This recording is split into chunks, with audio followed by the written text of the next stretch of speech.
is June 8th, 2026, and the Cuyahoga Heights Board of Education meeting is being called to order. Will the treasurer please call the roll? Mrs. Apathy. Here. Ms. Pajeska. Here. Mr. Rossi. Here. Mrs. Decker. Here. Mr. Souchaki. Here, 5 present, none absent. On behalf of the board, I would like to welcome all students, staff, parents, and interested community members to tonight's Board of Education meeting. Board values and encourages public comment on education issues, and anyone having an interest in the action of the board may participate to sign in on the sign-in sheet.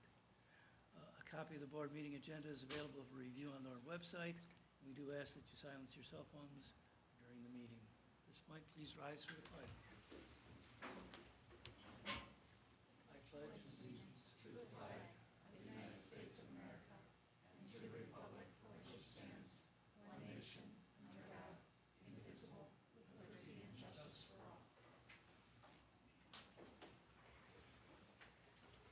Okay, I'll entertain a motion for approval of the agenda, please. So moved. Oh, Mrs. Apathy, and a second. I'll second.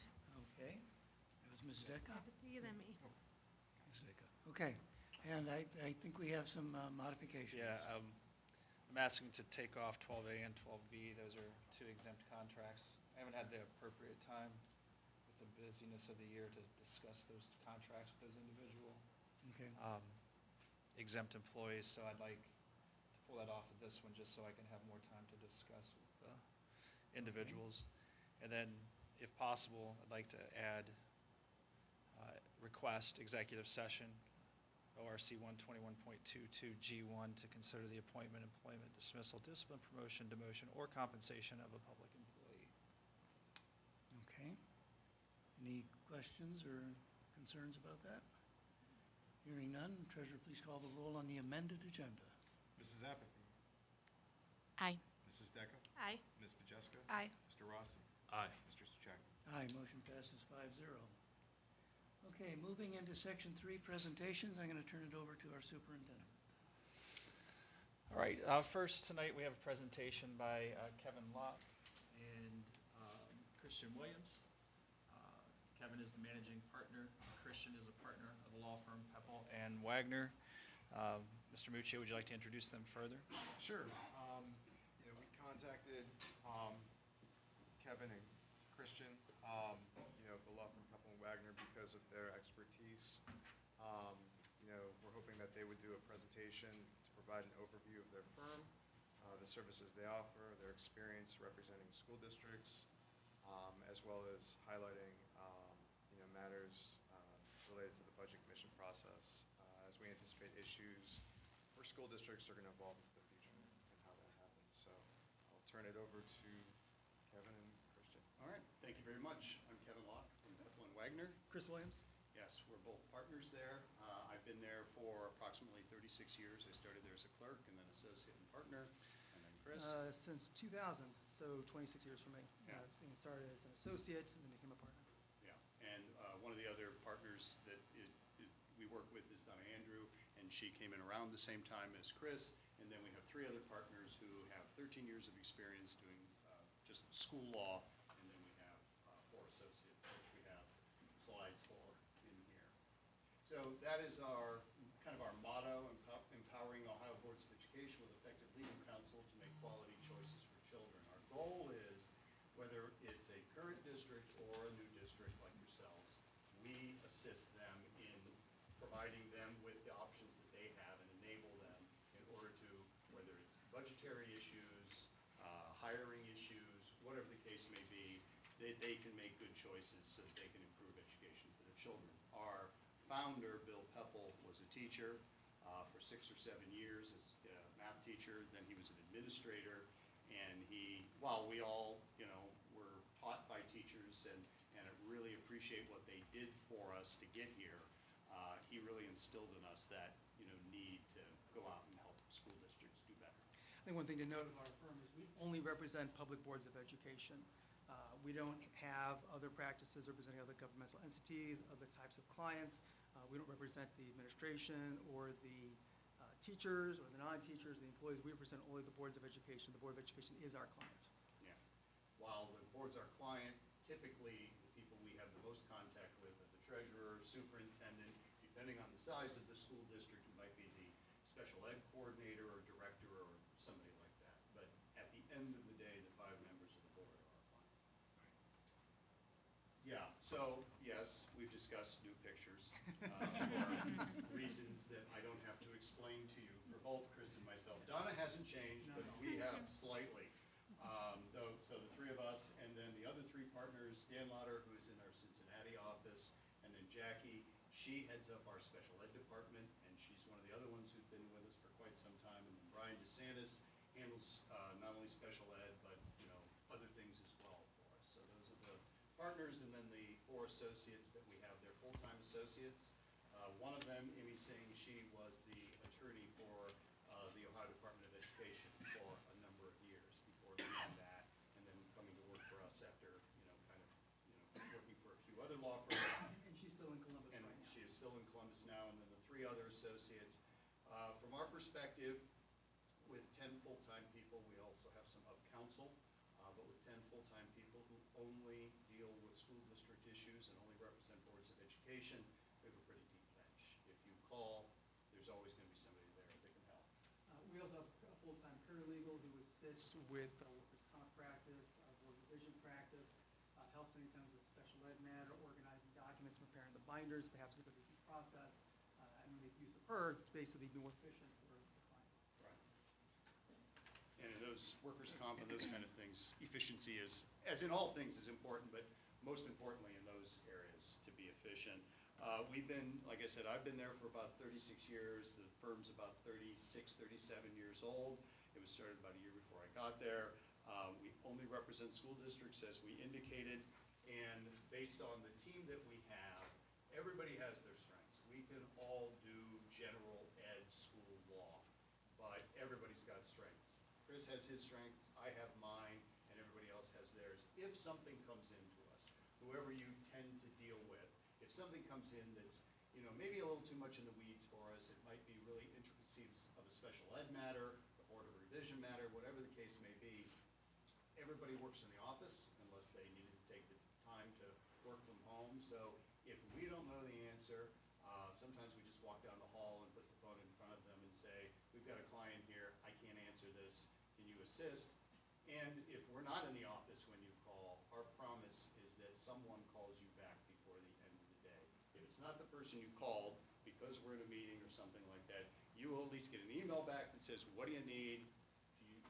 Can I wait till tomorrow? And if not, someone will contact you. And we definitely take a team approach to anything that comes into the office. If a workers' comp matter comes in, could I work on it? Sure. But there are 2 other attorneys in our office with much more experience, but much more efficient doing that. Same if it's a special ed matter, could I try to answer it? Sure. But there's other attorneys in our office who do a much better job with that.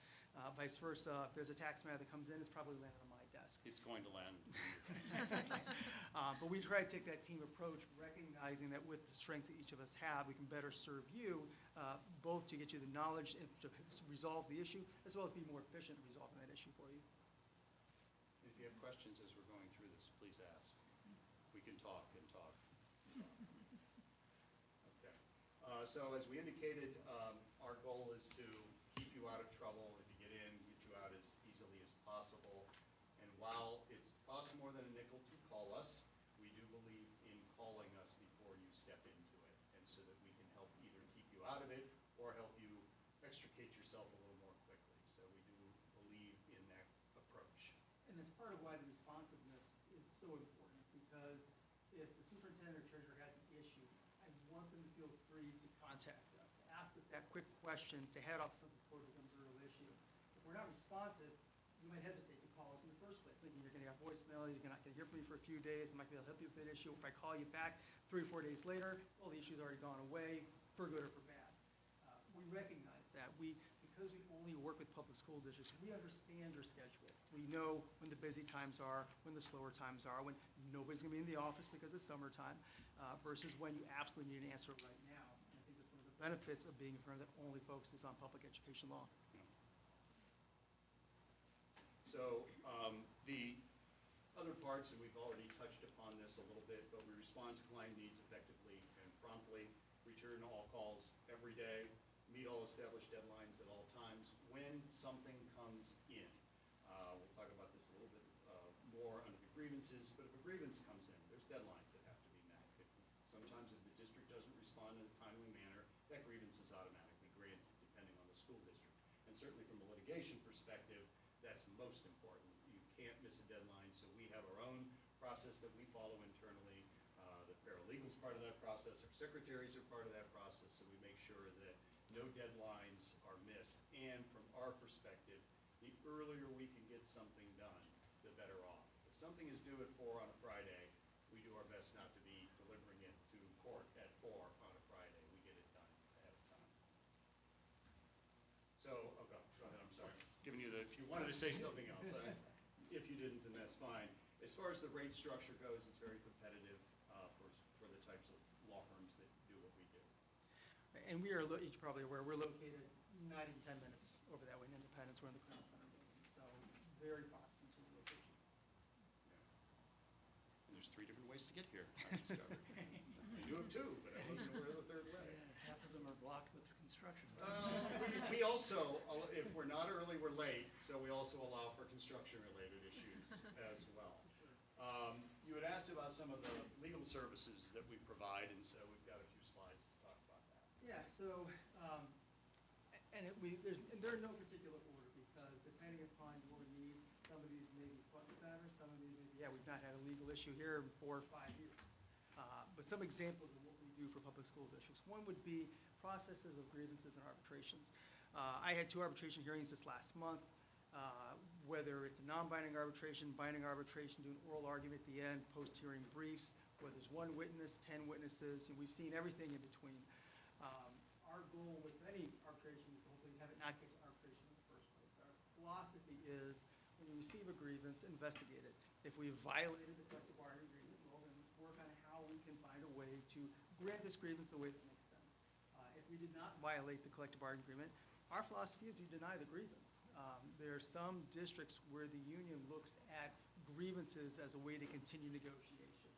Keep filing grievances, look for MOUs, look to get more concessions through that process rather than stand firm with what was negotiated in the first place. And so we will provide assistance in drafting grievance responses, analyzing the contract language, giving you options if it is something that's either vague or ambiguous, that maybe we've got to look for an MOU versus, no, you're clearly in the right here, let's look for a way to deny that. And then if it does get to arbitration, look for a way to be as efficient as possible with that arbitration. Like I mentioned, a number of times the union reps will want to have post-hearing briefs because they don't want to think on the fly. I push for a post-hearing argument if you can, because that's less money for you as far as attorney's fees go. But in addition to grievance and arbitrations, we handle litigation in all Ohio jurisdictions: state court, federal court, administrative proceedings, whether, again, you mentioned Board of Revision, SERB, the State Employment Relations Board, the Workers' Compensation, the Industrial Commission, Unemployment Compensation Commission, the Ohio Civil Rights Commission, the EEOC, and all the other acronyms you come up with, all the different administrative agencies that have some jurisdiction over your operations. Part of that does include state and federal charges of discrimination, and there's a panoply of organizations that can have jurisdiction for you over that, for that. Whether it's the U.S. Department of Education's Office of Civil Rights, which still does exist and still does work. I have received a notice the other day for a client of an investigation that's been occurring, or the EEOC, the OCRC. We work with you at all levels to help investigate and timely respond to those charges of discrimination. As far as collective bargaining goes, we do quite a bit of that as well, because that's where school districts spend sometimes between 90 and sometimes, for those that are a little worse off, 102% of their budget. We believe in preparing. We also believe in catering to what the particular client needs in a given circumstance. We have the typical, or at least the norm, 10, 20, 30 years ago is we would go in, we would do strikeout and bold, we would meet with the board, we would go through the various ideas that we have, we would get input from the board, from the administration, and then we would have the board, decide that that was the proposal they wanted to make. And then we would exchange with the union, and we'd go back and forth with counter proposals. That's changed a little bit. We still have a number of boards who do it that way, but we also have a number of boards who say, okay, here's our bargaining team, and we're just going to give the authority to them to come up with the ideas and maybe run it by the board at the end, but the team is given the power to sort of decide what's going to go on the table. We work under any of those scenarios. It really is whatever that board needs. We've been in some situations where we go in, we offer our ideas, and they're accepted, and then we start negotiating. We've also had times where we have 4 or 5 prep sessions with the board and administration so that everybody's comfortable where we are. And when Chris was talking about the grievances, that's another thing we look at. As we are reviewing your collective bargaining agreements, we want to see whether there's been any grievances filed, worse yet, any grievances you've lost, and do we need to correct the collective bargaining language to reflect that. That's when we're at the table. And when we're at the table, we're at the meetings, we're helping prepare the counter proposals, and we're doing a lot of the talking. Once again, that has changed a little bit over the years with some of the different bargaining models that are out there. Sometimes Chris and I are not the only 2 people, only one of us would be there, the only person at the table talking. The way things now go, sometimes it's a superintendent treasurer, maybe it's a board member, and it really depends on what the parties are comfortable with as far as bargaining goes. And our perspective is, if we put something on the table, we should have rationale for why we put it on the table. Sometimes that rationale is, well, we need something to put on the table. And then if we're going to say no to one of their proposals and offer a counter, then we provide rationale for why we're saying no to that and we're offering a counter. It isn't just because we said so. So we have to work, and that's the way the process works. We've also been involved behind the scenes where we're not directly at the table, where perhaps the other side, the union, does not bring a bargaining rep to the table. The board might decide not to bring a bargaining rep to the table like ourselves, and we assist in putting the proposals and the counter proposals. We're ready, in case something happens during that meeting. That was the call I took about 10 minutes before I came in here. They were wrapping up negotiations and had a question. So we do assist behind the scenes when people don't want, the union rep or the attorney directly at the table. And as Chris mentioned, filing and defending ULP charges with SERB. And for those of you who might not be aware, SERB is if you're aware of the National Labor Relations Board, it's the state's version of that. They work with public entities, municipalities, school districts, villages, those kind of entities when collective bargaining is going on or when somebody commits an unfair labor practice. If anyone has any questions as we're going through this, please feel free to ask us. Beyond some of the larger profile litigation, arbitration, negotiations, there's more of the day-to-day work that we'll do with your administration, whether it's investigating issues of employee misconduct, assisting with, guiding what the investigation should be, assisting with the disciplinary process from initial analysis of the investigation, look at the collective bargaining agreement. Are there any procedural issues in the collective bargaining agreement we have to satisfy as part of the disciplinary process? Assisting with drafting up letters of pre-disciplinary meetings. If there's written discipline coming out of that, assisting with drafting up a letter for that as well. And then if necessary, defending the discipline that goes to grievance arbitration. Beyond that, employee non-renewals and reductions in force. Our philosophy on that is better to let us know ahead of time. You've got that one individual or one teacher who you're probably looking at non-renewal. Better to call at the beginning of the school year. Say, hey, let's just go over where everything's at right now. Make sure we've got all of our ducks in a row as far as the timelines that exist. We have what Ohio law provides. The negotiated agreement may have additional steps or aren't under Ohio law, which to make sure we satisfy. Because of so many of these, it's a procedural issue. If you miss one procedural step, that could ruin the potential non-renewal. Reductions in force has been unfortunately, a big area recently with all the budget cuts that districts are seeing and the necessity for a reduction in staff. I don't know that you've had to look at that recently, which is fortunate, but I know a number of districts have had to look at that. And again, timing is critical. Many negotiated agreements have a notification timeline. There might be a seniority list you need to provide to the union ahead of time. There might be bumping issues you have to worry about that don't exist under Ohio law, but do exist under the negotiated agreement. Our job would be to look at all of that and make sure we've mapped it out for you so we can successfully implement what needs to occur as far as reduction in force or non-renewal.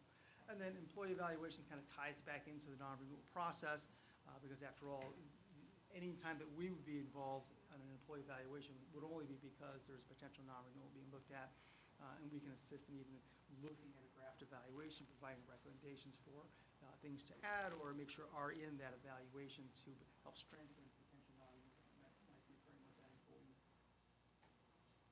Another portion of our practice is representing school districts with special education matters, and that's It's actually a fairly decent-sized portion of our practice and others that do this.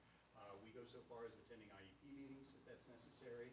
We don't attend unless there's probably going to be somebody there from the other side that is, pushing a representative for the parent or somebody who's going to be there. Most special ed directors are very good at their jobs, and they just call us when they need us, and others sometimes when they first start off, they have us come there to kind of give them some, a little bit of services that they might need and be able to answer questions that they might need to have answered. Where we often run into issues is with due process, where there might be an expedited due process hearing, or if you have said no to a parent and gone through the IEP process, and that parent believes, and there's a process for that their child deserves and is entitled to services beyond what the district believes that child might be entitled to, you might end up in a due process hearing. And that is a very important hearing. You've got to make sure that you're ready for it. We process the paperwork, and we assist in your defense on that, and we also help to process and to get witnesses ready for that as well. Because depending on what it is, if you have a kindergarten teacher or a kindergarten student or a first grader, depending on what the parent and that student are asking for, it could be a very expensive 12 years. And sometimes they're right. Sometimes it's something that they might be entitled to. But, the district has to look at those kinds of things. While you're required to provide them a free and appropriate public education, you're also, sometimes looking at what the costs are going to be long-term on those kind of things. So we do assist in those things. And one thing our firm does, and some of your administrators have attended this in the past, is we do an annual seminar on just special education issues.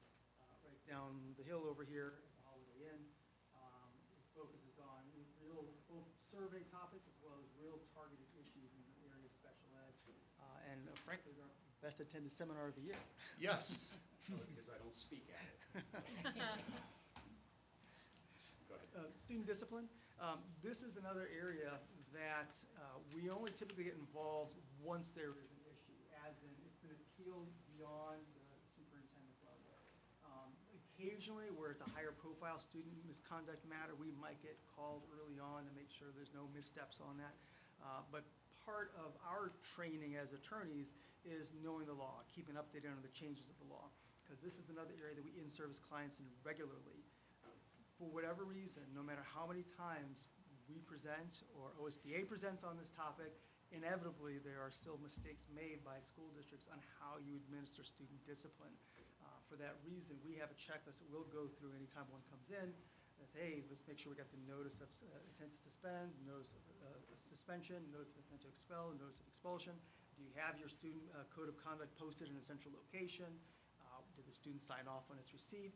All of these procedural issues that knowledgeable students' attorneys will use to try to trip up and maybe overturn student discipline. We make sure to run through all of that prior to actually getting into that student discipline hearing so we can address them head on. If you do have an expulsion appeal hearing that comes to the Board of Education, we'll assist with running that as well, having a script for the board, preparing all the exhibits ahead of time, getting a court reporter, making sure that we assist you in providing a hearing to that student, that no matter what the decision of the Board of Education was, if it was something that the student wanted to appeal, it would be unassailable if you get to the Court of Common Pleas, because we've protected your interest from a due process standpoint. Yeah, one of the things we often do coming into a district, and even if we've been there for a while and they call us on a student discipline matter, is we look at what the student handbook is, because a lot of times different districts will have different levels of student handbook depending on whether it's elementary, middle school, or high school. Sometimes those student handbooks don't necessarily reflect the latest board policy. Maybe it's been sitting there for 10 years, maybe every once in a while the administrator there does some touch-up on it, but it doesn't really reflect what the board policy is, or perhaps what the change in the law. There was a significant change in the law a couple of years ago when it comes to student discipline. And sometimes the entities are not really up to speed on those kind of things, or they've been used to doing it a certain way. Their policies might reflect correctly, but the administrator maybe has done it a certain way for a certain time. So we always look at those to make sure that there's no landmines that an attorney on the other side can trip us up on. Another area that we provide assistance for districts on comes to tax valuation, tax abatement, and budget commission matters. A couple of years ago, budget commission hearings really wasn't even part of this. We knew they happened. We knew that it was an important step in improving your budget, but it never was a legal unfortunately, it is starting to become reimbursed school districts in this day and age with some of the changes that the legislature has adopted and that apply to the budget commissions. We have, over this past year, worked successfully with budget commissions and with one to get them to reverse a decision that they've made that actually impacted every school district within that county, so they would not be reducing the levy amounts that the school district would collect. With another, it was related but a different issue with respect to movement of inside millage, where we're currently in front of the Franklin County Court of Appeals, waiting oral argument on July 7 on the question of whether or not the Budget Commission could deny a school district's movement of inside millage prior to a change that went into effect in Ohio law. Very technical areas of law that unfortunately we've had to become conversant on because of the changes that are happening now and we expect to see put into place for the next budgetary cycle. Beyond that, tax valuation matters. Again, we regularly appear before boards of revision to either defend valuation if there's a reduction sought by a property owner, or to seek an increase in value if it meets all the statutory requirements for the Board of Education to file for an increase in value on that property. And then finally, tax abatement matters. This is an area that increasingly we see with school districts where there's requests for either abatements from taxes altogether or use of tax increment financing, which basically is a way for the municipality to divert tax revenue that would go to you in order to be used by the municipality for funding public infrastructure improvements. There are rights that boards of education have on those tax abatement matters that a lot of times they don't exercise, either because of political pressure to be a good neighbor to the municipality, or because you simply don't know what your rights are. We can tell you what your rights are on that and take steps to protect those rights when it comes to those matters that might result in losing significant tax funds for up to 30 years. As for workers' compensation, we have, as Chris indicated earlier, we have a paralegal who assists us in that to help to keep things efficient and costs down. We also have two attorneys in our office, Emily being one of those who does, I don't know, 40 or 50% of what she does is probably workers' comp related matters. She was a teacher prior to coming to the dark side and practicing law. She's very good at it, and she's on the phone quite a few times out of the day talking about workers' comp matters. And she gets involved when the TPA can't assist, basically. And for the most part, TPAs are very good at it. They can help with things, but when the law is going to be argued or cases are going to be argued or something like that, they are not able to be involved in those particular hearings, so attorneys need to be involved.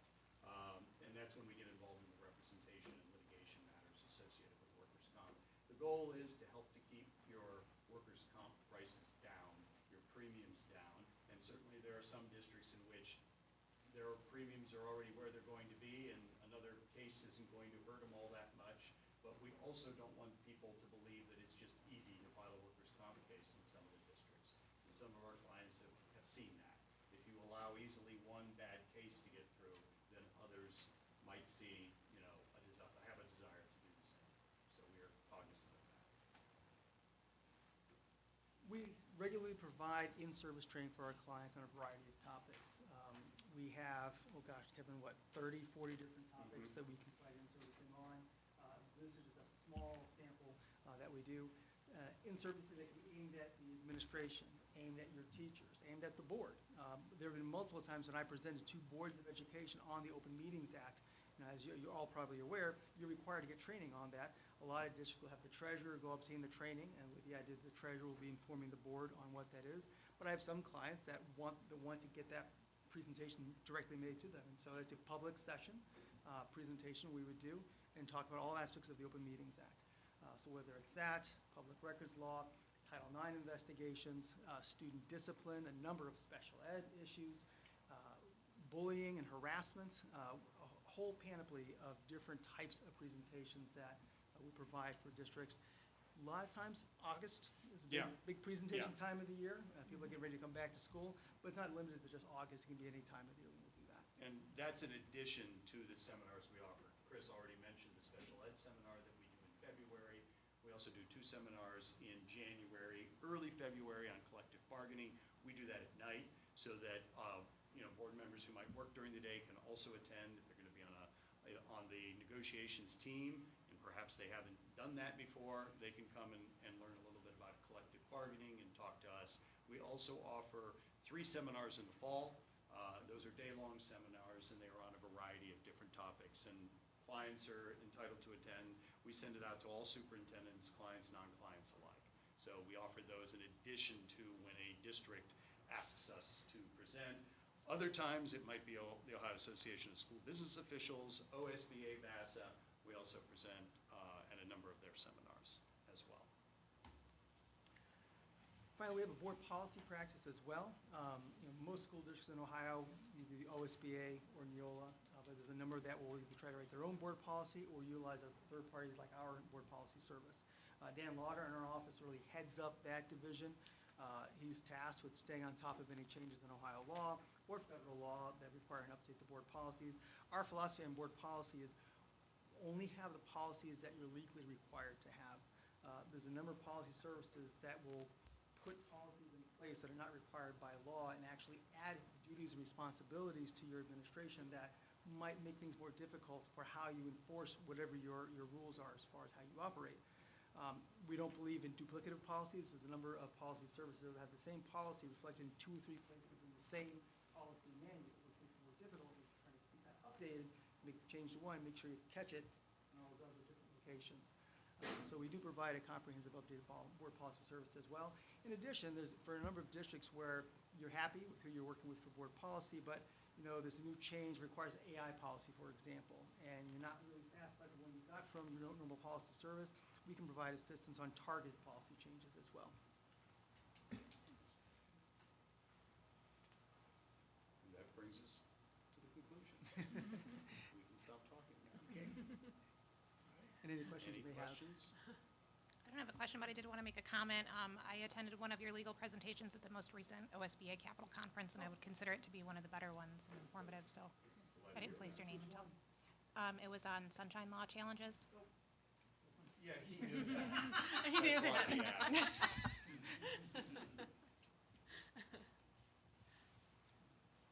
So question, on the Budget Commission. So you were kind of, highlighting that about more of an uptick on school districts. Can you just kind of, further go down that road and just talk about that and just, what you guys think could maybe happen in the future? And I know it's all just kind of guessing. What would you guys do if a Budget Commission were to come down and say, this school district's doing too well financially, and we're going to withhold one of their levies? Like, what strategies would you guys kind of go down? Sure. So this was something that we actually talked to some clients February, March of this year. That's when the change in the law had been enacted. It wasn't to go into effect until March 20, I think, if I recall correctly. My position on it was because it went into effect on March 20, because the Budget Commission needed to announce its decision on the rates and amounts by March 1, that they couldn't take into account the new law. Nonetheless, we were already counseling clients on things that they should be looking at to do to try to defend the current amounts that you're collecting under your levies. Briefly, what the law allows a Budget Commission to do is when the process, as you're probably aware, you'll submit a budget in January. Then the Budget Commission will hold a hearing on that budget and then approve rates and amounts. Basically, have you shown that you've levied certain amounts and you have certain amounts to collect with your levies, and have you shown that your budget is supported by the amounts of levies that you're going to collect? And in the past, it's almost been a rubber stamp from these Budget Commissions. The change in law now allows the Budget Commission to have discretion on determining, well, I don't think you really have enough here to justify collecting the amount that you want to collect, whether it's because you have a certain amount of cash carryover that they say you already have enough money set aside to cover these expenses, or you've not demonstrated or supported why you think you have this much in capital expenditures or this much in insurance increases that require you to spend those funds. So one of the things that we've been recommending to clients as you're especially starting to get into summer, things are getting slower, you start thinking about when you're building your budget for next year, for each of the, especially the larger line item amounts, what data do you have to defend both the amount you're seeking this year as well as the projections for going into the future? If you're projecting 3% increases, what's your source for that? Is that what the average in the area is? What is that going to cost? If you're projecting increases on health insurance, what's your data for that? So having some of that backup data to show that it's necessary. In addition, we're looking at if there are large capital expenditures. As a district with older buildings, I'm sure there's always something that needs to be repaired. Having price quotations on what a new roof might cost. Flat membrane roofs can be pretty expensive. They're prone to leaking. Having price quotations of what that might cost as defense for that expenditure coming up, we think is critically important. And showing that just because there's money set aside, especially for a small school district like yours, you might have to save money over a number of years to pay for some of those larger capital expenditures. Having that data is essential, I think, to defending it. And you can't collect it all in February, so it's not too early to start collecting some of that now to have it at the ready. If you do get to that point when you're in front of the Budget Commission where they're challenging, we don't think you really need 42 mills, maybe 38 mills total would be sufficient. You can show why it is that you do need all that millage. And in your packet that we gave you, Chris and one of our associates sent out a blog article in February, I think it was, how to, clients and non-clients alike, and it's also on our website, so we've included in there, understanding the new rule of county budget commissions and school districts' ability to challenge their actions. So as we saw it coming. Right, and that's the other part of it. No one wants to be in litigation over this, but there is an avenue for appeal of a board, one of those commission decisions. You can appeal to the Board of Tax Appeals, and creating that evidentiary record is critical. So you've already, if you present something to the Budget Commission, you have that to present to the Board of Tax Appeals as well. And like I said, if you don't, if either you or the other side's not happy, the next step is the Franklin County Board of Appeals, which is where all of these types of appeals go, not unfortunately back to Cuyahoga County, but to Franklin County. Okay. Anything else? I don't think so, no. All right. We're all right. Appreciate Thank it. you very much so much. Yeah. Thank you for Thank being you. here.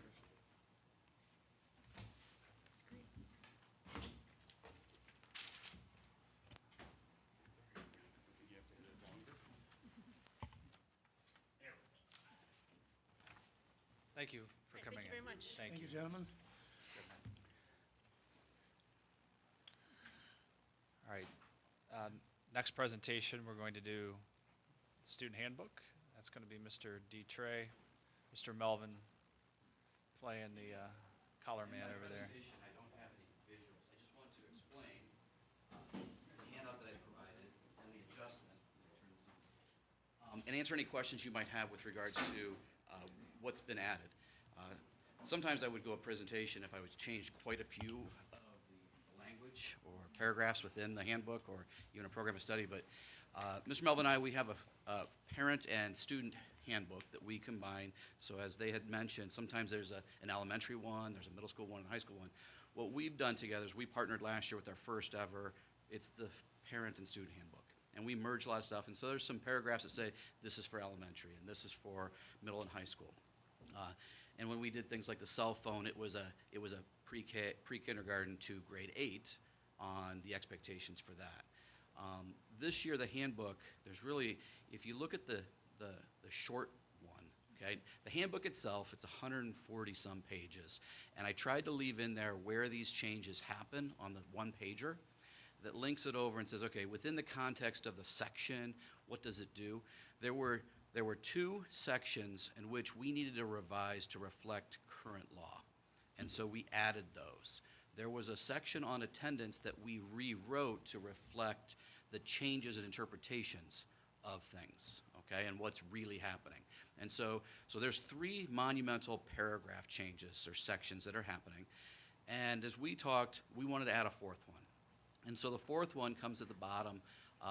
It's under the section categorized like student expectations. It's just before the student code of conduct component.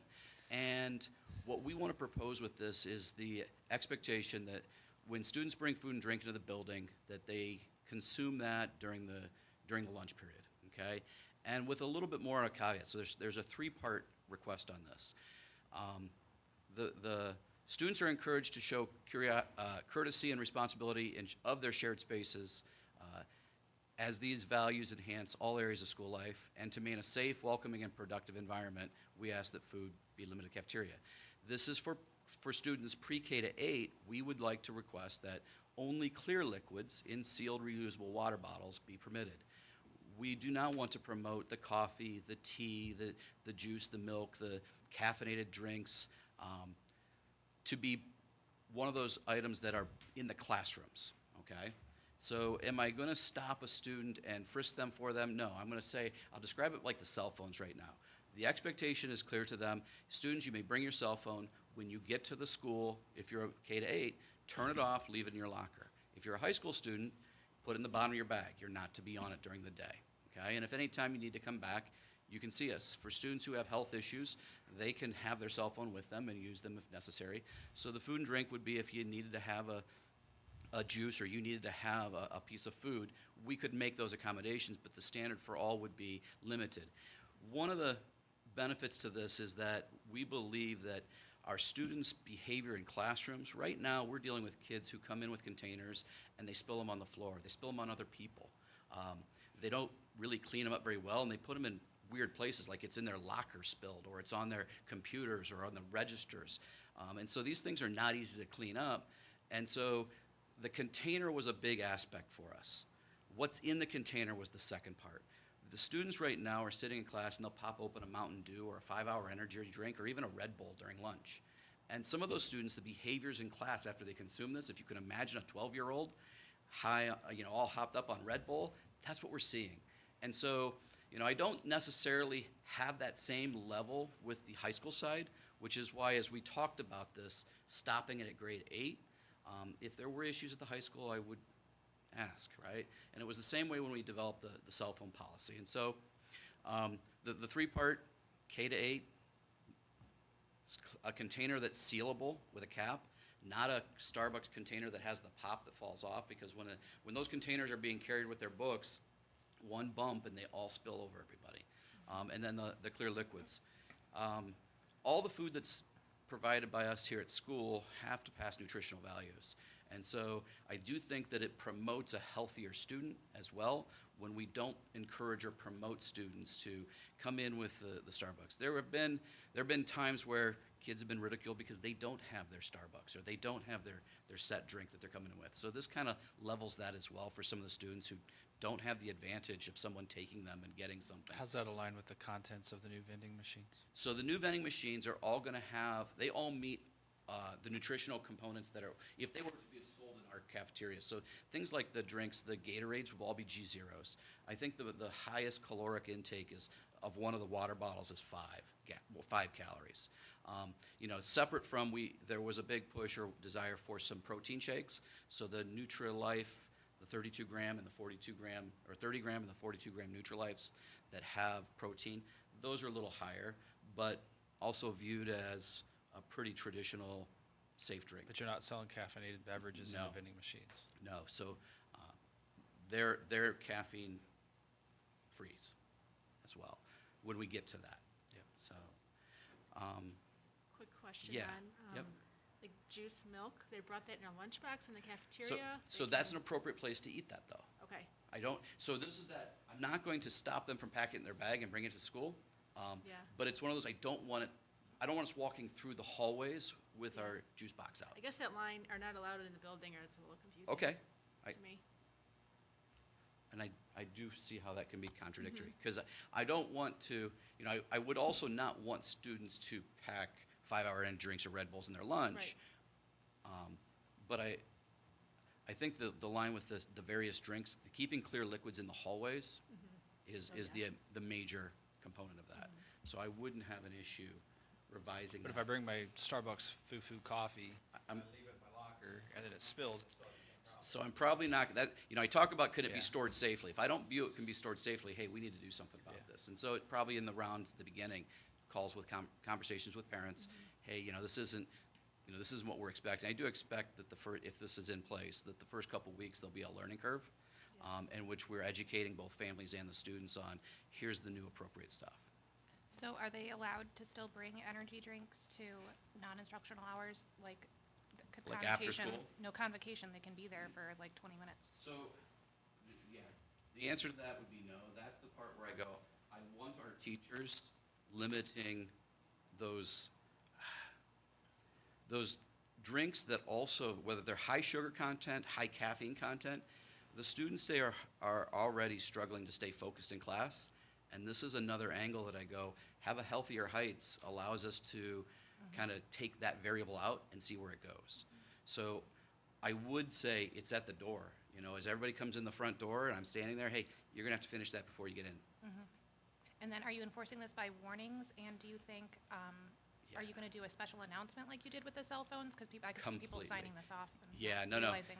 I do think it's, even with the cell phone, I probably did monthly reminders and expectation reviews. I do think that this will be the same thing. Now, the cell phones, 90% of the students adhere to the cell phone expectations off the get-go. I feel that something like this would have the same type of follow-through.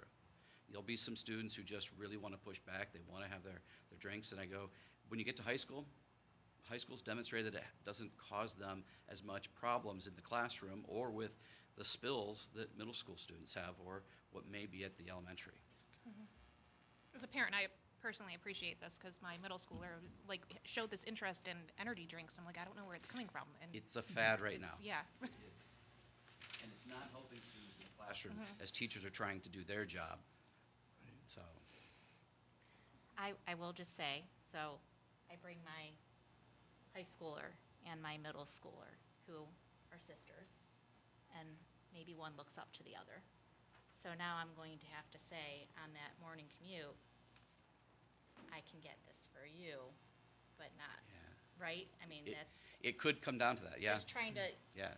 I get the, through elementary school, but yeah. I mean, because there's different, well, it's not coffee for any of them. But they get the, you know, the clear, the lemonade, the refresher, you know, I don't, whatever drink that is. Right now at the elementary school, we don't have a huge problem with that. Yeah, But just like gotcha. with anything, stuff just filters down. So this is more, I would say, a proactive approach for us. For the most part, we have the water bottles, the closable tops, students refill in the refilling stations, lunches are filled. As I walk through the cafeteria, it's juice boxes and milk. And the, One student we did have pop, but it was under doctor's orders. So at that point, it's like, well, have at it. So, What a great problem to have. I know. It's a little tweaking. No, but I mean, I love your mindset and what you're trying to accomplish here, but I love that this is the biggest item that, that we're discussing as far as changes go. It lets us know that our students overall, as a whole population, are very well behaved. Our families are doing their part to educate at home. We educate here. Things are working well, so. Good point. We're not talking about metal detectors. We're not talking about bringing drug dogs into the school. There's a lot of things that other school districts talk about that we're not at that phase. And we will work very hard to make sure we don't get to that phase. So it's a good problem. Thank you. So is that line going to be rewritten or clarified? The coffee, tea, juice, milk, soda, and energy drinks are not permitted in the building? I'm gonna try and frame it under there's somewhere in here we talk about in the designated area, the first paragraph. Food and drink consumed in the cafeteria, I'll leave with there. I'll strike it from the prohibited area, right? The But then if coffee, we're tea. stopping drinks at the door Yeah. also, Even a note that just Even a note. says, These get, coffee or milk and juice would be allowed in yeah. elementary school. Because even in the vending machines are gonna have juice, and we sell milk in the cafeteria, like I'm with you. Milk and juice is one category, then you've got the things that are the 200 milligrams of caffeine that are, making, like, literally, like, make kids shake, parts of their face go numb and things like that. And it is true, like, the juice in the containers that aren't sealable spill in the hallways just as easily. And then they're sticky, and you're trying to get it cleaned up, so. And we do have a large area of this building that has carpet and upholstery, so, to make it last longer. But I am with you that, delineating the milk and the juice. Certainly. Okay. Yeah. That's it? All right, very good. All right. Thank you. Thank you. Congratulations on a great school. Yes.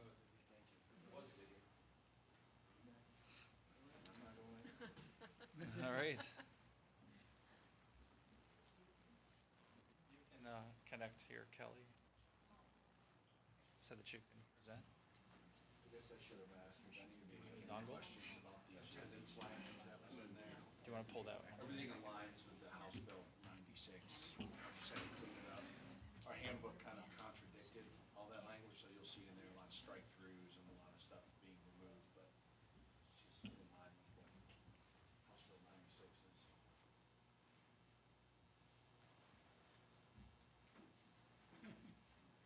What percentage, when we get the letters home about attendance, the 5% early warning, what is it currently at? How many hours?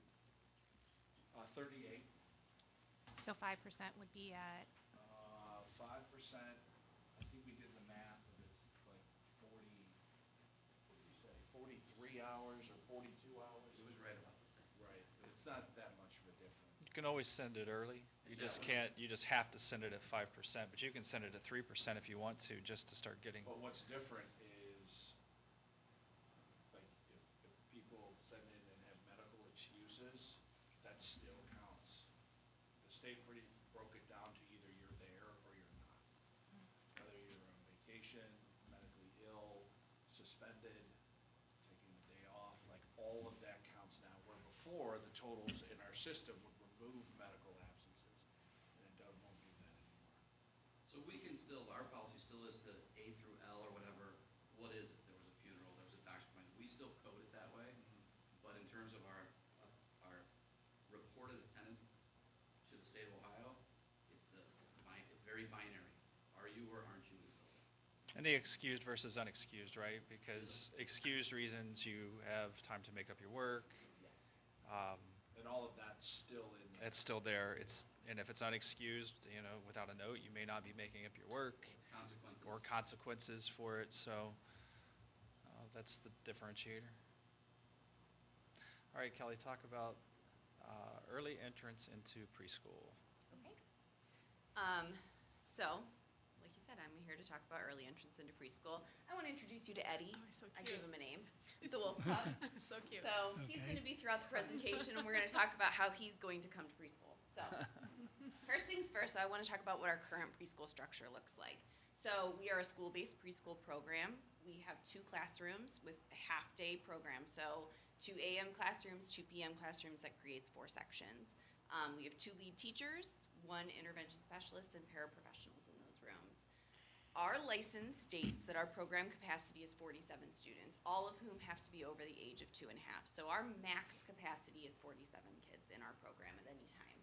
So currently, up through the end of this year, our enrollment rules were that students could apply and enroll if they were age 4 prior to August 1st, or if they were age 3 and identified with a disability that was being served on an IEP. This follows the board policy for eligibility and residents and non-resident. So again, our tuition versus resident decisions follow the same policy that we would in K-12 as well.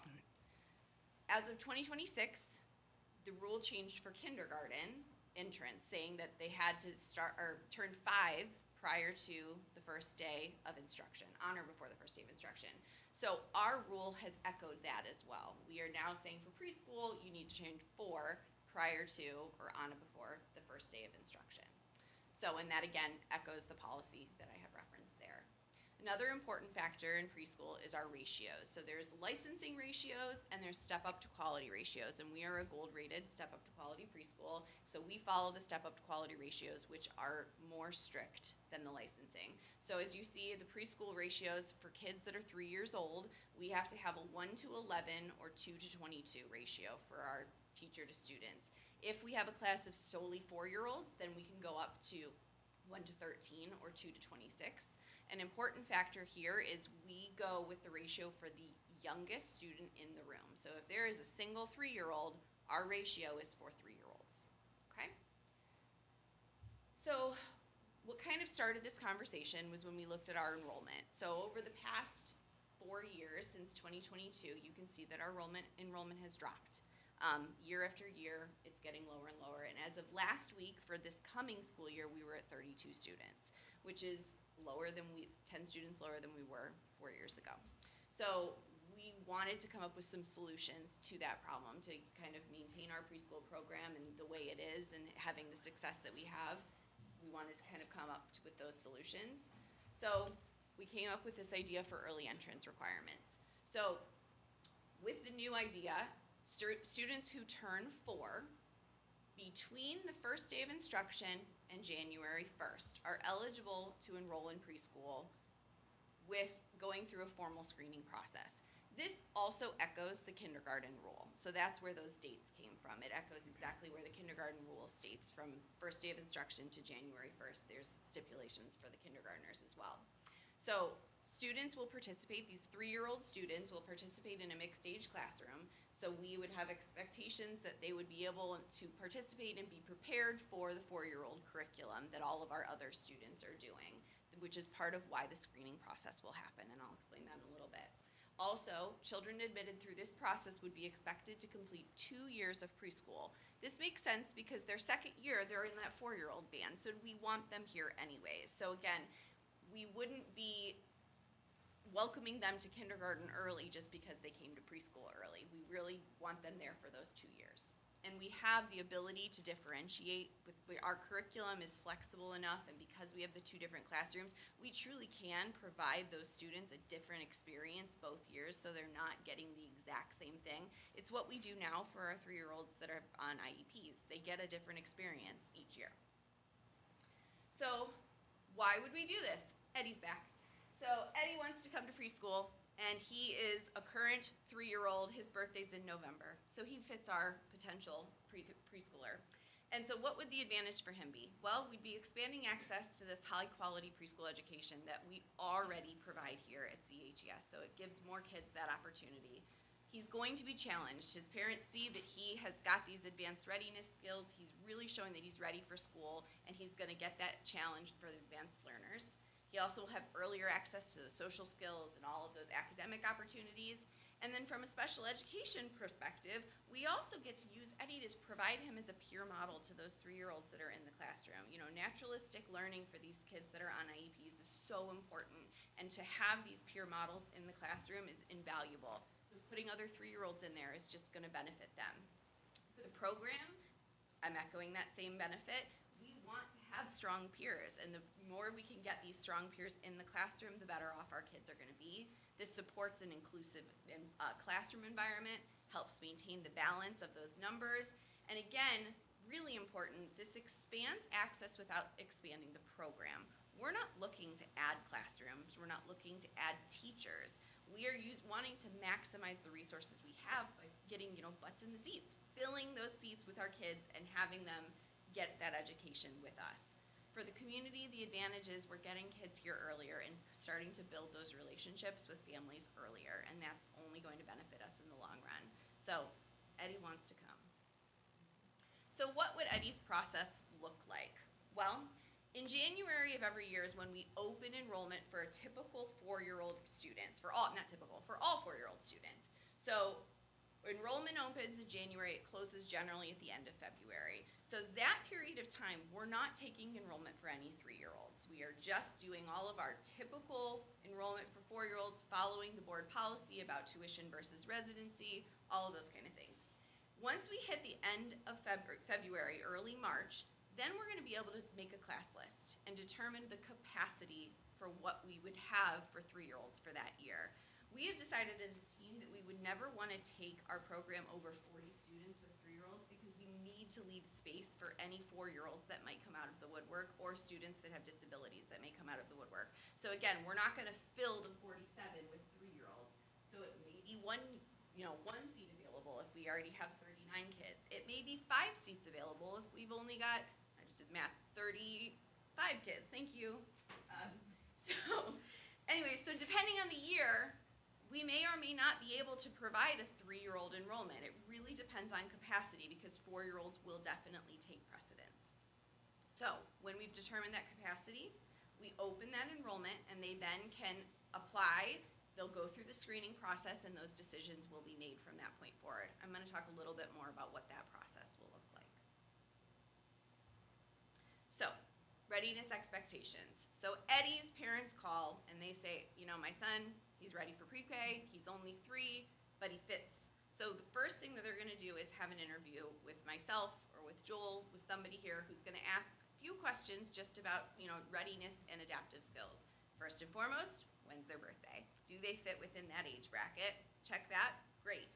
Now we're gonna talk about adaptive and self-help skills. So again, these kids, we want them prepared to participate with the 4-year-olds. So we need them independent in toileting, managing their clothing, managing materials, following directions. Obviously, we recognize these are 3-year-olds still, 3-year-olds, almost 4-year-olds. So again, to the degree that would be expected of our 4-year-old peers. So once our students through that interview have checked those boxes, yes, they're independent in toileting, oh yeah, they can clean up after themselves, they can open their own containers during snacks, then we'll bring them in for a screening. We will be using the Brigance Early Childhood Screener, which is a nationally recognized, norm-referenced, valid and reliable screener that looks at all these different areas, and this is standardized. So the kid comes in, we go through a series of fun little activities with them, and we're scoring as we go. And what's nice about this is it provides an advanced readiness cut score. So it's not just, are they on track or are they not on track? We have not on track, and an advanced readiness. For this purpose, we're looking for kids that fit that advanced readiness component. And when a few kids that we've already screened for this coming year, I even made sure to tell parents, listen, if they don't hit the cut score, it doesn't mean they're delayed. You're talking about a typically developing child that just didn't hit that advanced readiness cut score that we need right now for this program. The other thing that's really important is that we have put in the addendum that you guys all have, that placement decisions are based upon capacity, program needs, and professional judgment. So if we have a student who comes in, Eddie, comes in, and during the standardized screener, he's not able to show us a skill. But as he's walking in and he's playing, we've noted that he's got that skill. We can have the professional judgment to say, okay, he's 1 point off, we're gonna admit him to the program. On the other hand, if Eddie comes in and hits that score with the grants, but whether it's developmentally from his behaviors or his social skills or things like that, we think, nope, this isn't a good fit right now, we can then also make that decision accordingly. So, Eddie's made it to pre-K. He's so excited. He's our future wolf pup, and he's coming. And we want to make sure that these decisions are consistent for all the future Eddies that might come. So again, we'd be looking at those applications in the order that they are received. So once the 4-year-old preschool enrollment stops, we release a timeline for the 3-year-old. And within that timeline, anybody that's coming, we're gonna look at residence first, then tuition, just like we do now. Once that timeline is ended and we've offered spots to people, if a resident calls and wants a spot, they've missed the timeline, and so we're not going to kick out a tuition student that we've already offered a spot to because they've missed that established timeline. Again, alignment with the board policy, and that's very important. Again, as I've said, we're gonna use those consistent and objective screening tools and really trying to make sure that we have a standard that we're working towards, so that way we aren't just flippantly making these decisions for kids. We've put in all of the documentation that there is no guarantee of placement. If we don't have space that year, we aren't gonna have 3-year-olds that year. So these are district decisions that we can make on a year-to-year basis. And then lastly, this does not change any of the district's requirements in terms of special education. So 3-year-olds who are coming out of EI, 3-year-olds that parents are concerned, we will still be following all of the child find laws, all of the IDEA requirements to make sure that we are serving those kids appropriately. And again, this whole program is separate from that. So, there's Eddie. He's happy. He's here at preschool and he's loving life. Any questions? I have just more of a comment. Sure. I appreciate everyone looking at this with a different lens. I have 3 July kids and 1 September, and I've always battled as a parent, like, I sent them, I didn't hold them back. It was better for, athletics if I would have done this, and I hear about it all the time. But I appreciate this other view of kids that are ready and having them here longer for that experience as well. I think it's a great opportunity, and for families. I know you said 32 students. Do you know how that compares to last year at the end of school? Like, is there a pocket still over summer where, So, Maybe new I'm parent- not sure where we ended, or you're saying at the end of yeah, summer just, last year? yeah, well, at the beginning, like June Yeah. 5th, you have, to, just to see how that 34 for the school year. I could try to find that information for you. I don't have it right now off the top of my head. I'm sorry. No, it's okay. So. And just with, new families that maybe haven't heard, or, because this is their first Sure. child. I just wasn't sure if there was a time over the summer that maybe you get a little bump in communication from some of those families that Right. they, We've already had all of that? four additional Okay. calls since. Yeah. So there is Since usually a boost, Okay. which is again why it's really important that we would never fill beyond that Right. 40 for the capacity with the 3-year-olds, because we know Yeah. what comes in play.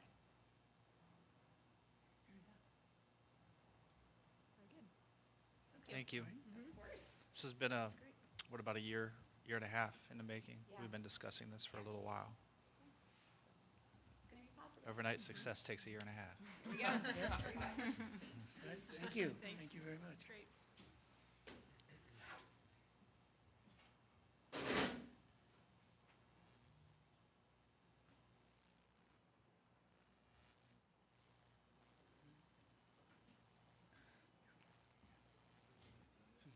Feel like you had to stick around for the fun. I mean, if you want to, certainly.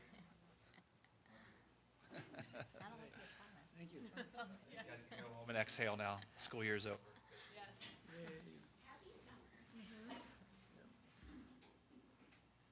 Okay, moving to section 4, comments from the public. I think we can skip that since there's nobody here. So, section 5, treasurer's business. Thank you. I asked for items 5A, 6A, and B, 7A, and B for approval tonight in the consent agenda. Okay, I'll entertain a motion for those items, please. Okay, we're moving right down the line. Mrs. Jessica, do we have a second? Second. Mr. Rossi, right down the line. Makes it a lot easier. All right. Mr. Muccio. Yep. 6A, new vendors, we just have 2. Look at our lead sheet. The first one is the Aviator Event Center. That's the prom venue for the class of 2027. And those funds would be through that 200 fund. $15,000 the estimate. And number 2 is going to be Delta Math Solutions. That's online software for math assignments from the general fund, $750 estimated for that new vendor. Purchase orders over $5,000, just one. This is for Jackson Comfort Systems. It's a repair at the elementary school, air conditioner in the skylight area. Coming from the general fund, $8,363. And then we have the contracts that has been discussed and agree to that. And those are the items I have for approval tonight.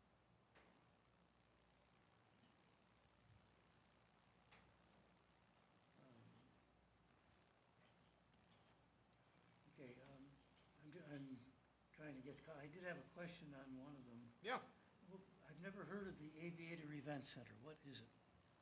I have neither.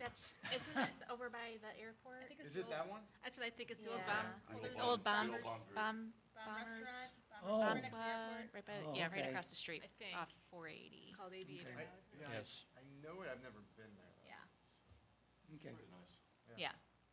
yeah, all right. I'd never heard of it, so I was just curious. Okay. Any other discussion for treasurer's business? Oops, that's it, just 6? Do you want more? You want more? Yeah. Add more items. I'm just not ready to move so quickly. All right. Let's go. And I guess with no further discussion, we'll take a vote. Ms. Pajeska? Aye. Mr. Rossi? Aye. Mrs. Apathy? Hi. Mrs. Decker? Aye. Mr. Suchaki? Aye, motion passes 5-0. And just a couple discussion items tonight. So 9A is going to be the end-of-year items for the Budget Commission. So these are going to be coming into the future. So all final revisions of revenues and appropriations for fiscal year '26, I think we're pretty good with where we're at for fiscal '26. So I don't think that one's going to be coming in the future, but it might. Number 2 is going to be our beginning unencumbered fund balance, or revisions to the fiscal year '27 estimated revenues. So that's going to be making the way for '27, and this is going to be one that the board's going to approve. Number 3, the temporary or annual appropriation measure for fiscal year 2027. So we will be approving our temporary appropriation at our next board meeting. And historically, that has followed our 5-year forecast, which is now called the financial forecast. So whatever we see in the general fund line there is what we approve as our temporary appropriation. It's temporary up until September, and that's when we do our permanent appropriations, and then we modify that as we go. So, just giving everybody a heads up. 9B, gap for fiscal year '26. So that was what I had emailed the board from Steve at the Auditor of State's office. I've known Steve for 12, 13 years. The Auditor of State's office has done our gap. So what gap is the Generally Accepted Accounting Principles, GAAP. We are a cash basis accounting methodology here for the school district. GAAP takes us to a modified accrual basis. So the Auditor of State comes in, and with their software and with all the local government service staff that they have, they work with us here at the district, and then they essentially create our financial statements. And then those financial statements get audited by another team from the Auditor of State's office. But there's an independence between the two. So that's how we can utilize the Auditor of State for both aspects of it. So that contract has been running late from the state. And I've been getting a little antsy on it too, because I just want to lock them down, because we're actually closing our fiscal year very soon. So I want to have that in place. So, we've had this as early as like April. I think last year was May, and I was kind of nervous about that. So now we're in June. But at least, he's working on it, and we should have for the next board meeting. So, 9C is our financial forecast. So this is now new. So it used to be November and May, and now it's been switched to February and now August. Last year, it was changed to October. So this year is going to be the first time it's in August, so August 31st. So I'm going to target the first meeting in August to present the forecast for it to be voted on at the second meeting in August. So it's going to be a busy next 2 months, 3 months, with everything going on. It's closing the fiscal year, starting the next fiscal year up. And now they threw in the forecast. Typically it would be at November, so you get through the beginning of the school year and then you work on it. But now this is new, so I think it's intentional by the state to throw everything at, on everybody. But we'll be ready. We'll be good to go as we work our way through it. And then the last thing is, so this is the big item this year, HB 504. Last year was the cash carryover. This email was sent to all 3 organizations. So ASBO is the treasurer organization, BASA is the superintendent's organization, and OSBA is the Board of Education's organization. So all 3 partnered up, and when you see this, you know it's kind of a big issue. So all 3 are coming out and saying that, House Bill 504 is making its way through. Members are encouraged to contact state legislatures and ask them to allow communities time to fully implement and evaluate the impact of House Bill 186, 129, and House Bill 335 before advancing additional property tax legislation.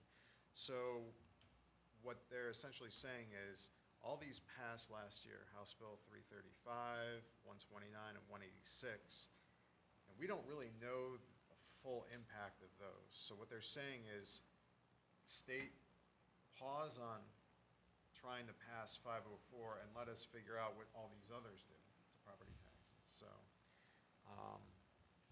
it's even weirder if you read the fiscal analysis, which is right here. So the bill authorizes counties to provide temporary property tax reductions when the aggregate value of real property and manufactured homes increases by 15% or more following a reappraisal or triennial update. So it's unique how they're trying to, put this out there. And again, I can see why everybody's like, well, we really don't even know what they're trying to do, and we don't know the full impact of those other items as well. So there's a lot going on by the state, which just makes, as we were listening to the presentation tonight, budget commissions, even that much more out in, front and center. So there's a lot there. And, we're going to be talking about, as we close our fiscal year,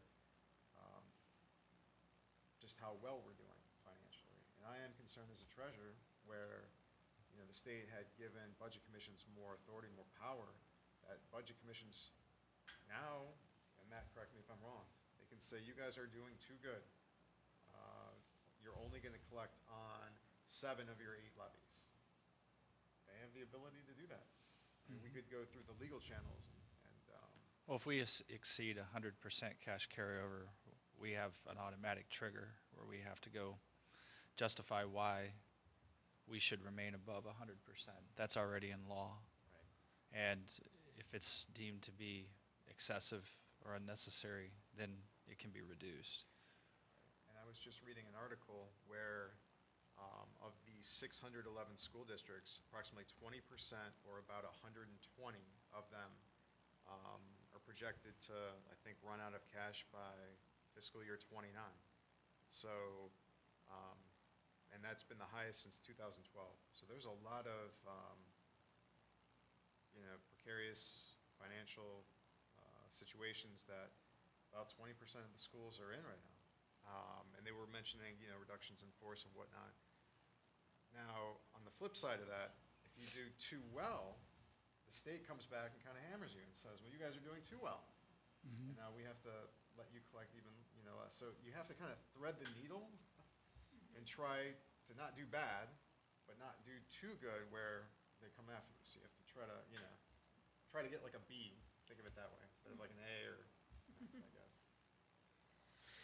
So it's just our pathway as we go.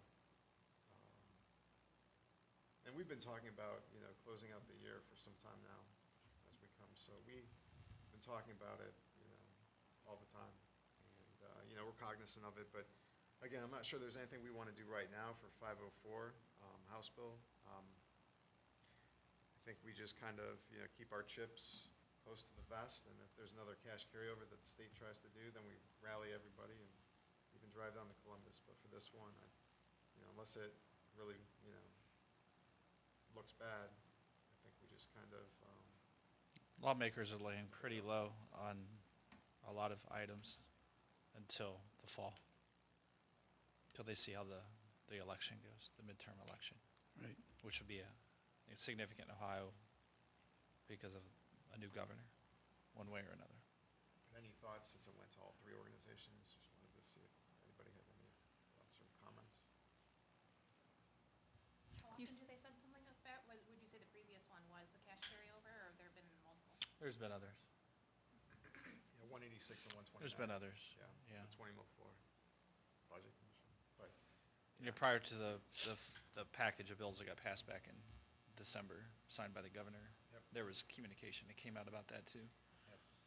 So, I think if you go to the Ohioans to Protect Public Services website, that's the conglomeration of, that was specifically to tackle the property tax elimination, which we know now, it's your comments, sorry, but we know now that that group does not have enough signatures to make the November 2026 election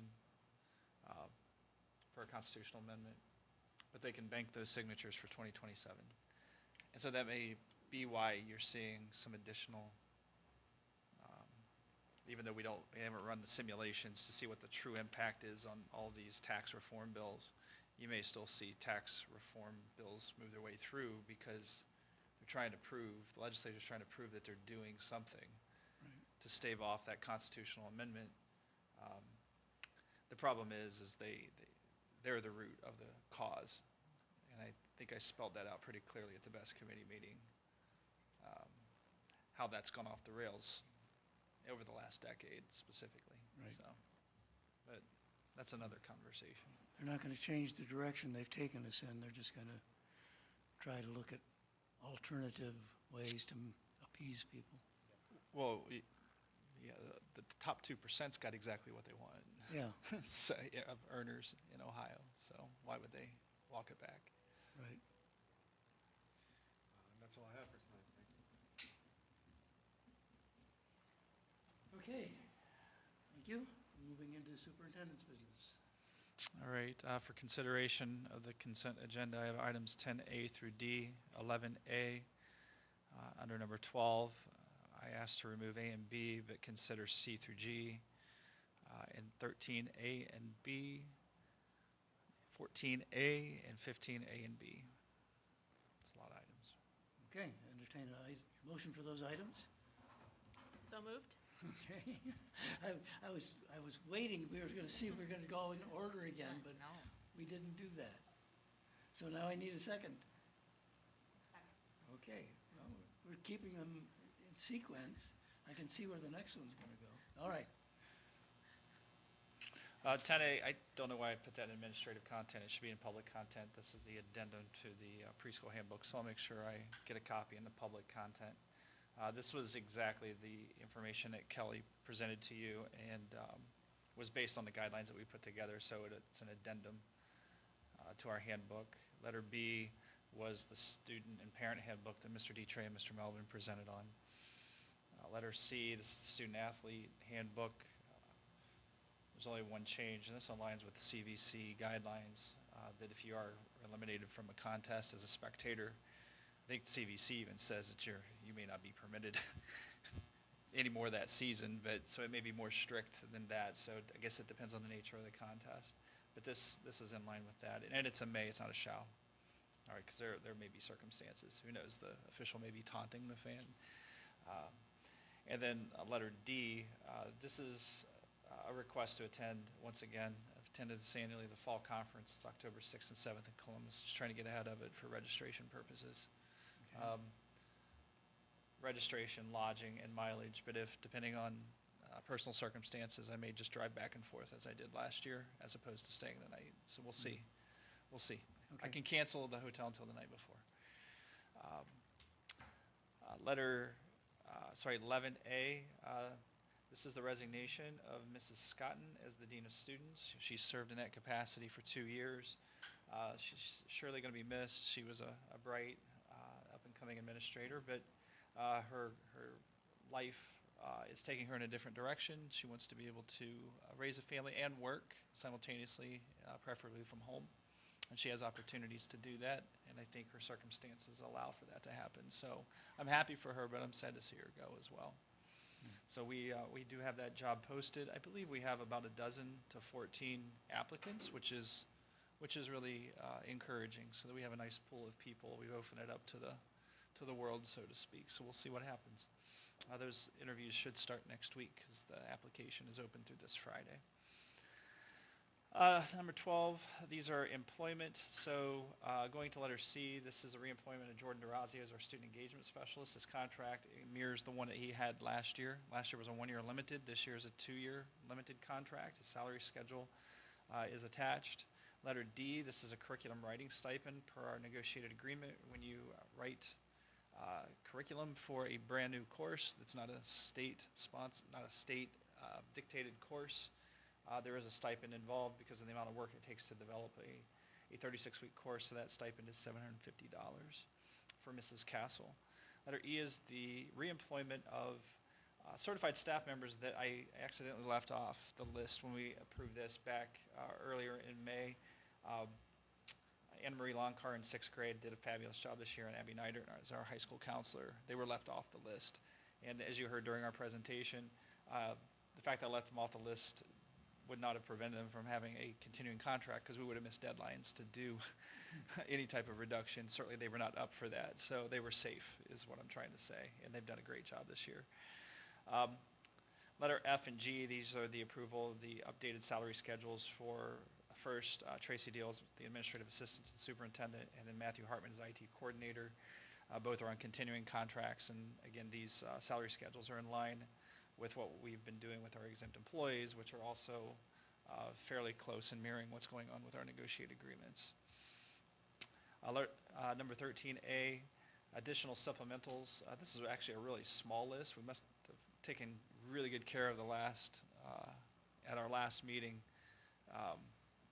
major list of all supplementals for next year, coaching and classroom. Here's only 2, but you can expect anything that we have not filled to be trickling in over the summer with this. So these are 2 assistant soccer coaches.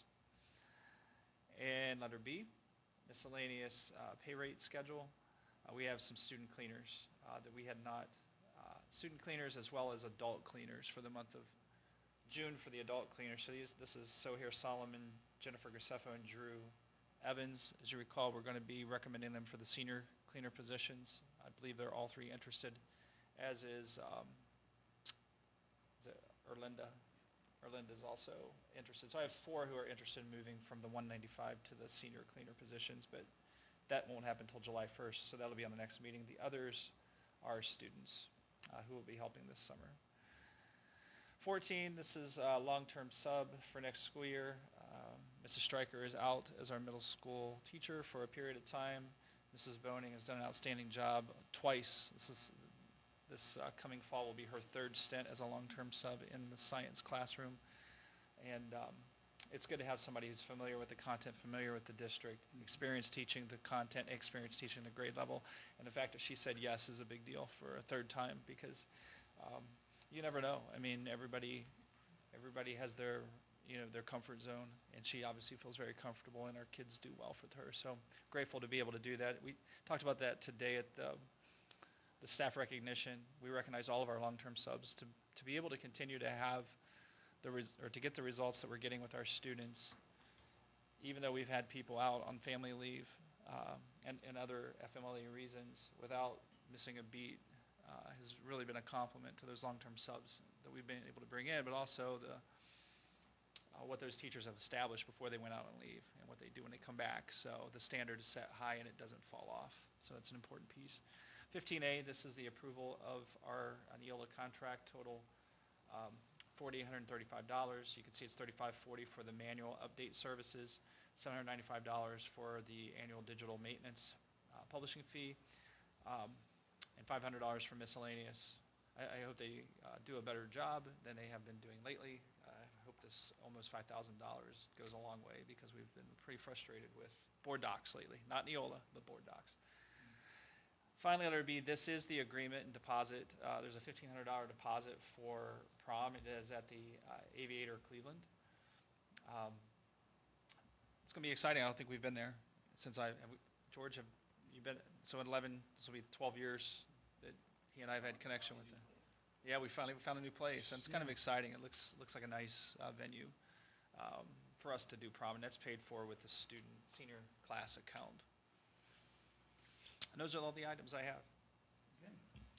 Any other questions or discussion? When we approve updates in the handbook, do we submit those to Neola, or they automatically update any corresponding policies?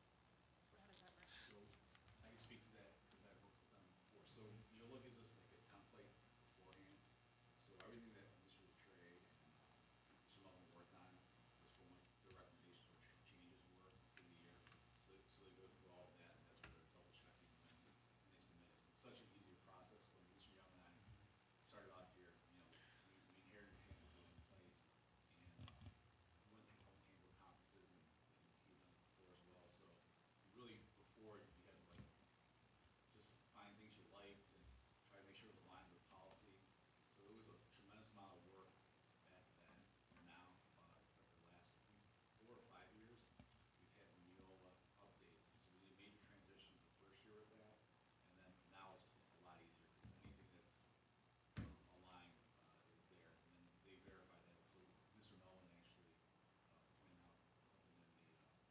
in one of them was slightly different than what an update in the attendance policy was, and they made those little tweaks to that portion. So 98% of the work is done for you, but you're still going to vet it. They go through everything line by line, they check it, they make sure that we have those policies. So I know one of the big tasks is every time a policy is mentioned in the handbook, they go make sure it's in our policy.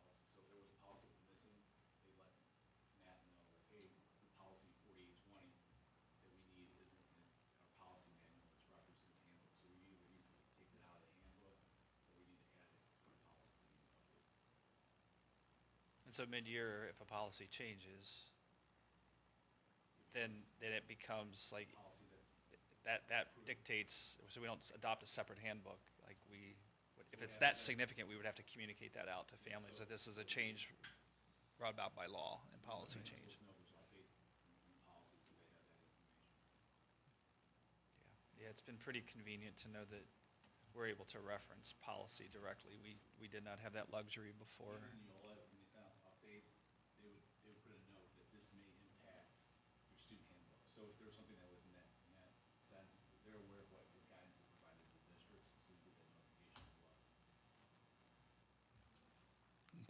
Anything else?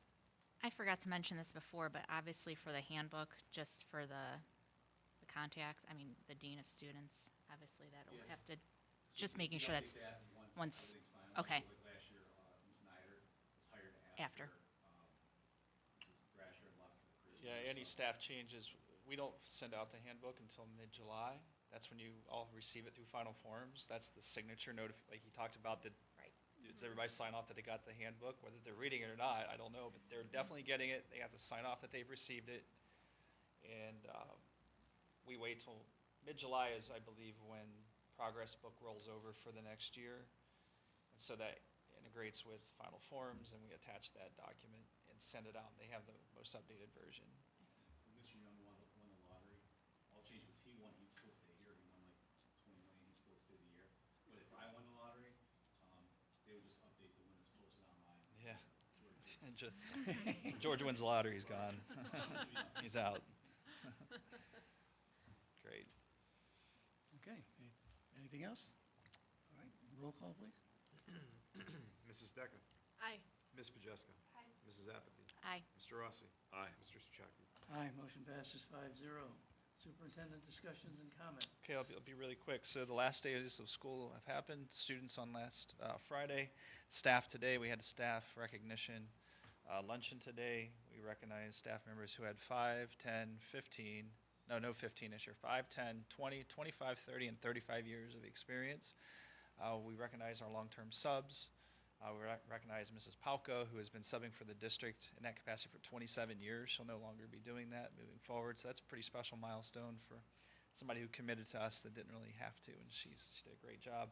And then our 3 retirees, Mr. Colas on bus 15, and Mrs. Mudra in the school counseling office, and then Mr. Bertoloni over elementary music.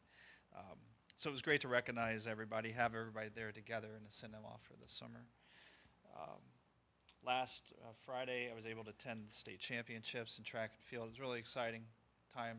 It was great to see our students, and to send every kid that went to the state championship, made the podium, and received all state honors.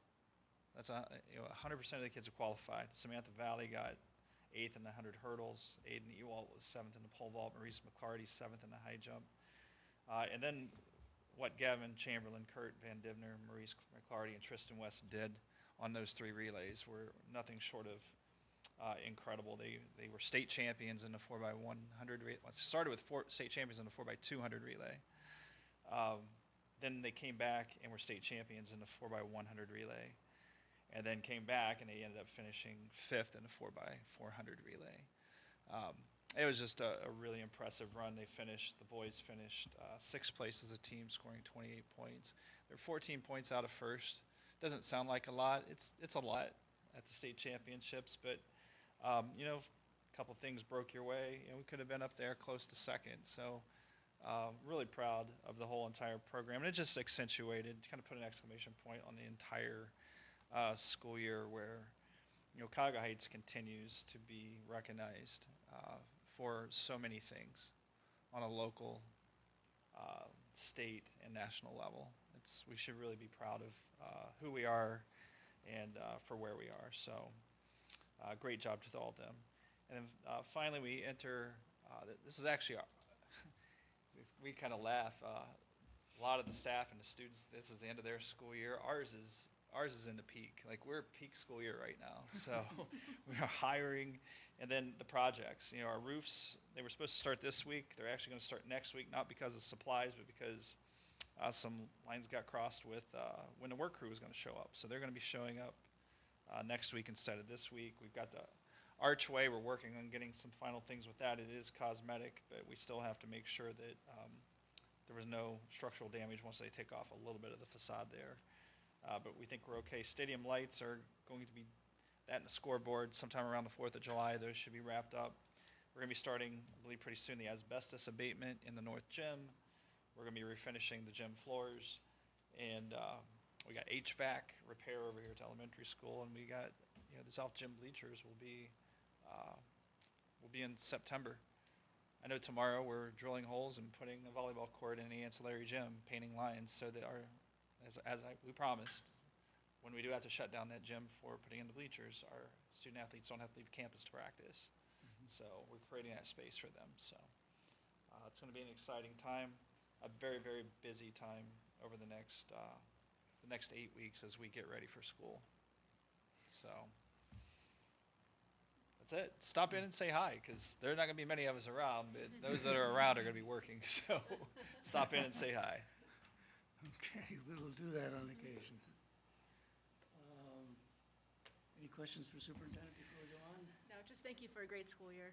Oh, you're very welcome. Thank you for the support of our students, our staff, our community, through the programs and resources. I do want to thank the board for that. It doesn't go unnoticed. Thank you. Moving into 19, board discussion comments, committee reports. I did have the opportunity to attend that luncheon this afternoon. I did not realize, and I don't know if I missed it, that Barb Curry now has her PhD. Yep, I she don't- got that back in December. She was awarded her PhD Okay. from Kent State University. I did not realize that. Yep. I missed that. The Career Center, we honored Dave Mangus, the superintendent. He also just got his PhD, so he was honored at our last meeting. So now I get to work with two of them. So, but that was a lovely event this afternoon. I really enjoyed it. Mr. Young did a great job presenting everybody, honoring, I don't know how many people. I didn't count, 40 people maybe. Probably 40 people hitting milestones. Got honored for one thing or another, so it was, I was very glad I could be there. It was a very special ceremony. Put it on your list for next year if you can make it. I'd advise you to anyway. The Career Center, well, the most interesting thing, of course, was our superintendent now has his PhD, that's already mentioned. Nothing else specifically going on at the Career Center at the moment, other than the usual stuff, the next level of roofing and the next HVAC projects and all the electrical projects are all going into full swing now, so. Okay. I guess from a community engagement perspective, I'd like to thank the collaboration of the villages. We have Safety Town upcoming on Monday for next 2 weeks, and the town's going to be out front. So I want to thank the police department and fire departments, of all 3 villages, for assisting with that. Okay, good thought. Thank you. Anything else? All right, moving into number 20, future agenda items, board, anybody have any future agenda items? Okay, informational items, should be noted the Board of Education members received their agendas several days prior and have had an opportunity to study and so on. Upcoming meetings, that's today. The first one on the list is today. June 22nd and July 13th are upcoming meetings. And then we have added, it's not here physically, but we are going into executive session 501c3. Is that the right one? 121.22 G1. Okay. So I'll make a motion that we go into executive session for that. May I have a second? Second. Oh, Mrs. Apathy jumped right in. Oh, we lost, see, I messed it up. I messed up the sequence. I'm sorry. Treasurer, please call the roll. Mr. Suchaki? Aye. Mrs. Apathy? Aye. Ms. Pajeska? Mr. Rossi? Aye. Mrs. Decker? Aye. Motion passes 5-0. It is 7:39. We are going into executive session. There will be no action taken.